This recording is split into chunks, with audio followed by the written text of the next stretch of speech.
Ассаляму алейкум, сіздермен мен Айжан Айтқалиқызы. Бүгін сіздермен үй жағдайында өте оңай, жеңіл салат жасайтын боламыз.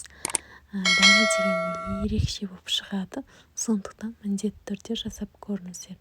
Ең алдымен үйіңізде кез келген колбаса, яғни шұжықты осылай ұзыншалап турап аламыз.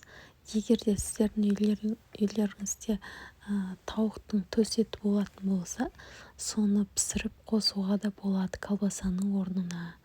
Менде тауықтың төс еті қалмапты, сондықтан осылай колбасамен жасаймын. Мен екеуімен де жасап көргем, дәмді шығады, өте керемет болып шығады. Осы салаттың рецептін көп адам менен сұрады. Сол себепті мен видеоға түсіруге тырыстым. Енді осылай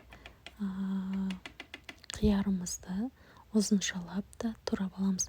Мен бәрін турап көрсетпей-ақ сіздерге туралу жолын осылай уақыттарыңызды алмай бір-бірден көрсетіп жатырмын. Жұмыртқамызды асып, сыртын қабығын жақсылап тазалап, суытып, осылай ұзыншалап тураймыз. Міне. Егер үлкен болып кетіп жатса, осылай арасынан алып, кесіп, әдемілеп турайсыздар. Ананас осы салатқа ерекше дәм береді енді. Енді салатымызды жинайтын боламыз. Ыдысымызға колбасамызды саламыз, ананасты саламыз, қиярымызды саламыз, жүгерімізді саламыз. Егер сіздер картошка пай салып жатырмын, мына жерде жартысын бетіне әрлегенге алып қалдым. Майонез қосам және жұмыртқа қосам.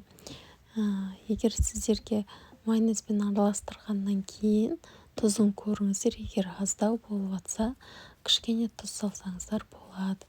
Осымен біздің салатымыз дайын болды. Араластырып, жақсылап, содан кейін ыдысымызға салып, салатты кішкене әрлеп, сәндеп ұсынуымызға болады. Мына қараңыздар, міне керемет болып шықты ғой. Прямо сочный болып тұр, түрінен ақ көруге болады.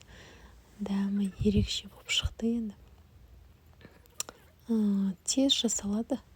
Жасалу жолы өте оңай. Міне ас болсын, сіздермен бірге болған Айжан Айтқалиқызы.